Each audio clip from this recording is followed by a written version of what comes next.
তিন বন্ধু মিলে আমার সাথে এমন অত্যাচারিত করে তুলবে আমার দেহটাকে বুঝতেই পারিনি। তবে সবকিছুই ছিল টিনা আপুর ষড়যন্ত্র। যদিও শেষে আমার অনেক মজা লেগেছিল। আসলেও আমি দেখতে ছিলাম অসম্ভব সুন্দরী। যেমন টমেটোর মতো টকটকে গাল, তেমনি কমলার খোয়ার মতো আমার দুটি ঠোঁট। চুল ছিল কোমরের নিচ পর্যন্ত। পাছাটা ছিল অনেক বেশি আকর্ষণীয়। সুঠামদের অধিকারী আমি। দেখতে এমন সুন্দরী হলে অনেকের দৃষ্টি তো থাকবেই আমার উপর। মহল্লার বয়স্ক আঙ্কেল থেকে শুরু করে ছোকরা ছেলেরা আমার দিকে তাকায়নি এমন কোনো মানুষ নেই। কিন্তু বাবা মা দীর্ঘদিন বাইরে থাকে। দেশে আমি আর আমার ভাই। আমার ভাইয়ের বন্ধুরা মাঝে মাঝেই আমাদের বাসায় আসতো ভাইয়ের সাথে আড্ডা মারতে। আর টিনা আপু ছিল আমার ভাইয়ের খুব কাছের বন্ধু। টিনা আপুকে আমি বড় আপুর মতোই জানতাম। আপুর সাথে খুব ভালো রিলেশন ছিল আমার। আমার ভাইয়ের দুই বন্ধু ডেইলি নিয়মিত আমাদের বাড়ি আসতো। কিন্তু ওরা যে শুধু আমার লোভেই আসতো তা আমি বুঝতে পারিনি। তবে ওরা আসলেই আমার দিকে কেমন যেন হাঁ করে লোভাতুর দৃষ্টিতে তাকিয়ে থাকতো। মনে হতো ওদের তাকানোর দৃষ্টিভঙ্গি দেখে কেউ আমার দুধ, কেউ আমার দেহ, কেউ হয়তোবা আমার পুরো শরীরটাই গিলে গিলে খাবে। যাই হোক, লোভীর দৃষ্টি হলো আমি কখনো বুঝতে দিতাম না যে আমি সব বুঝতে পারছি। আমি সব সময় না বোঝার ভান করেই এড়িয়ে যেতাম। এমন একটা ভাব নিতাম যে আমি কোনো কিছু বুঝিই নি। আমার সে ভাব দেখে তারাও হয়তো বুঝতো যে আমি কিছু বুঝিনি। একদিন সন্ধ্যার পরে প্রায় 7:30 থেকে 8টা, আমার ভাই বাসায় নেই, বাইরে শপিংয়ে। আমি একা বাসায়। হঠাৎ করে কলিং বেল পড়লো। কলিং বেল পড়লেই আমি গেট খুলে দেখি আমার ভাইয়ের দুই বন্ধু আমাদের বাসায় এসছে। আমি সেদিন খুব শখ করেই একটা শাড়ি পরেছিলাম। শাড়িটার কালার ছিল টোটাল ব্লু। সুন্দর করে হালকা সেজেছিলাম। কেন জানি মনটাতে অনেক আনন্দ ছিল। কিছুদিন পরেই আমার বিয়ে। বিয়েটা অবশ্য বাবা মার পছন্দের পাত্রের সাথে। তার জন্য কিছু ছবি তুলে পাঠাবো ভেবেই সাজুগুজু করা। দরজা খুলে যখন আমি দাঁড়িয়েছি তখনই আমার ভাইয়ের দুই বন্ধু আমার দিকে দেখে হুমড়ি খেয়ে পড়ল। পা থেকে মাথা পর্যন্ত যেন মাপছে এক এক করে। দুজনের একজনেরও চোখের দৃষ্টি পড়ল না। দুজনেই আমার দিকে তাকিয়ে রইল। আমি মুচকি হেসে ওদেরকে বললাম, ভাইয়া বাসায় নেই। ওরা বলল, কি হয়েছে জেসিকা? ভাইয়া নেই তো কি হয়েছে, আমাদেরকে বসতে বলবে না? আমি ওদেরকে বসতে দিলাম। বসতে দেওয়ার পরে ওরা বলল, চা খাওয়াবে না? আমি বললাম হ্যাঁ। তারপরে আমি ওদের জন্য চা করে নিয়ে আসলাম। ওরা চা খেলো। তখন আমি বললাম যে আমি একটু বাইরে যাব।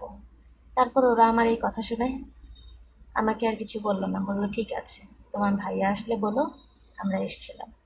তারপরে আমি বাইরে চলে গেলাম, ওরাও চলে গেল।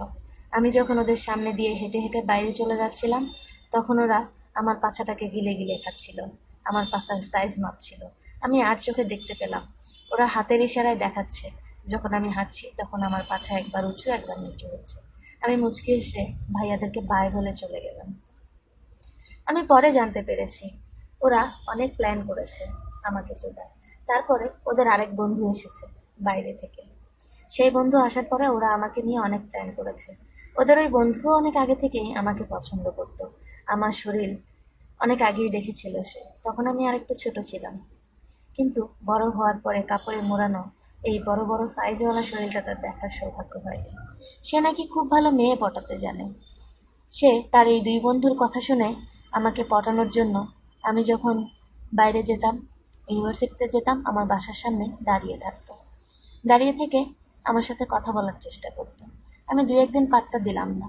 তারপরে দেখলাম একদিন একটা ছেলের হাতে, ছোট ছেলের হাতে আমার জন্য একটা গিফট পাঠিয়েছে। গিফট বক্সটা খুলে দেখলাম সেখানে অনেক দামি একটা গোল্ডের চেন, সাথে একটা মোবাইল ফোন। মোবাইল ফোনটা ওপেন করতেই সেই ভাইয়ার ফোন আসলো, বিদেশি ভাইয়া। ফোনটা পিক আপ করতেই বলল যে জেসিকা তোমার জন্য পাঠিয়েছি, শুনলাম সামনে তোমার বিয়ে, তাই আমার পক্ষ থেকে তোমার জন্য ছোট্ট একটা গিফট। আমি বললাম হ্যাঁ ঠিক আছে। তাকে অনেক ধন্যবাদ দিলাম। তার প্রতি আমার কেমন জানি একটা ফিলিংস হলো। কিন্তু সে যে আমাকে পটানোর জন্য এটা করেছে আমি সেটাও বুঝতে পারলাম। কিন্তু আমি তার পটানোতে সায় দিলাম না। না দিয়ে আমি আমার মতোই চলতে লাগলাম। আমার আর 8-10 দিন পরেই বিয়ে। তারা অনেক চেষ্টা করেও আমাকে কাছে না পেয়ে টিনা আপুর কাছে যোগাযোগ করলো। টিনা আপু এর মধ্যেই আমার ভাইকে দিয়ে নিজে অনেকবার চোদা খেয়েছে।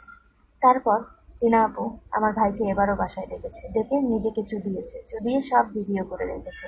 আর আমার ভাইকে বলেছে, তোর বোনকে এখানে পাঠাবি, না হলে দেখিস তোর কি হাল করি। আমার ভাইয়ের মুখ পুরাই বন্ধ করে দিয়েছে। এ কথাও আমার জানা ছিল না। তারপর টিনা আপু একদিন আমাকে ফোন করলো, ফোন করে বলল সেই বিদেশি ভাইয়ার কথা, যে ও তো বিদেশ থেকে অনেক শাড়ি নিয়ে এসেছে আমার জন্য, শাড়িগুলো খুবই সুন্দর।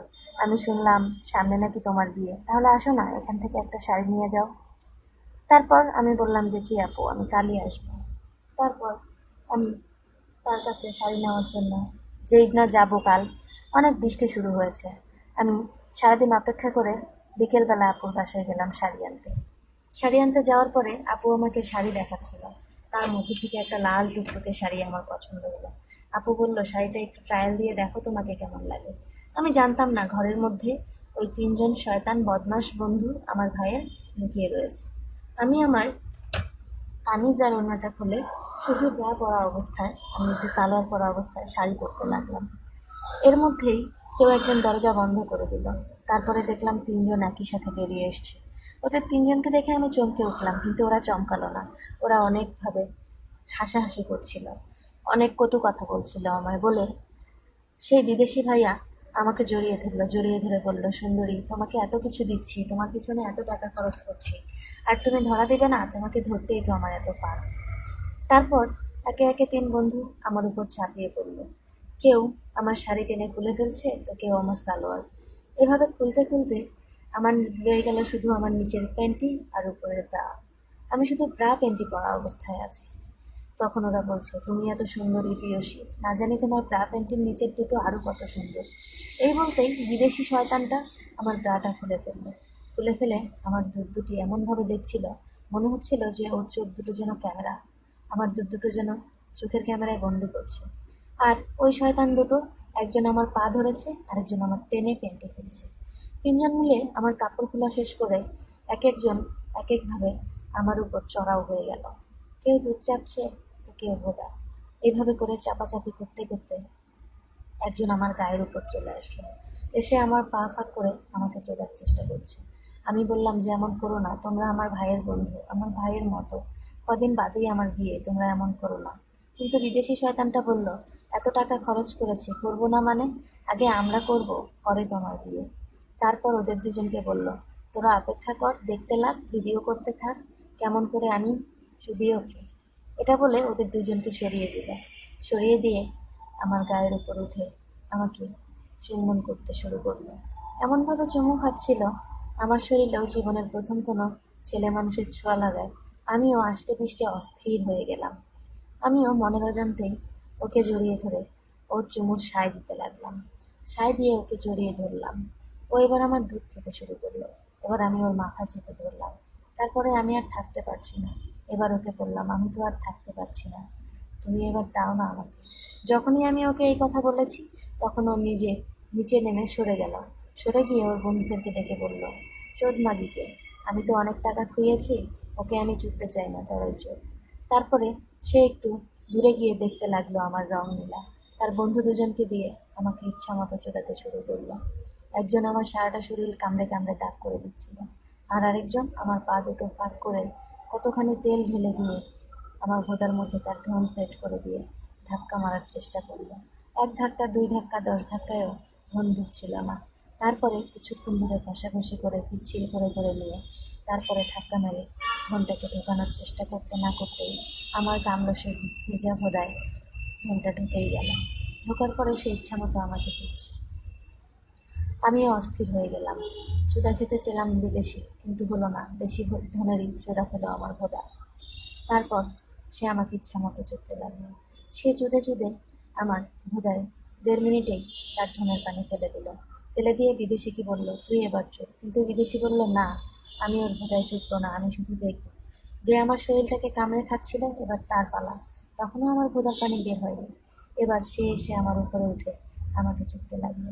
তার চুদায় তার ধন এত মোটা আর বড় ছিল যে বেশিক্ষণ না, বড়জোর 1 মিনিট থেকে 2 মিনিট হবে। 2 মিনিট চুদার পরে আমি আমার ভোঁদার পানি ছেড়ে দিলাম। আমার ভোঁদার পানির কম্পনে, আমার ভোঁদার কম্পনে আর আমার ভোঁদা থেকে পানি বের হওয়ার কম্পনে আমি অনুভব করলাম তার ধন থেকেও কিছু একটা বের হচ্ছে। সে যখন ধনের পানি ছাড়ছিল, একজন তো ধনের পানি ফেলেই চিত হয়ে শুয়ে আছে, আর একজন ধনের পানি ছাড়ছে। তখন বিদেশিটাকে দেখলাম দাঁড়িয়ে দাঁড়িয়ে ধন খিচে মাল ফেলছে, হাত মেরে মেরে মাল ফেলছে। বন্ধুরা, তোমরাও তো এমন হাত মেরে মেরে মাল ফেলো, তাই না? আমি জেসিকা শবনম ছিলাম তোমাদের সাথে। তোমাদের যদি আমার ভিডিও ভালো লেগে থাকে তাহলে অনেক বেশি বেশি লাইক, অনেক বেশি বেশি কমেন্ট অ্যান্ড অনেক বেশি বেশি শেয়ার করে অ্যান্ড অবশ্যই আমার জেসিকা শবনম চ্যানেলটি সাবস্ক্রাইব করে আমার সঙ্গে থেকো। ধন্যবাদ সবাইকে আমার সঙ্গে থাকার জন্য।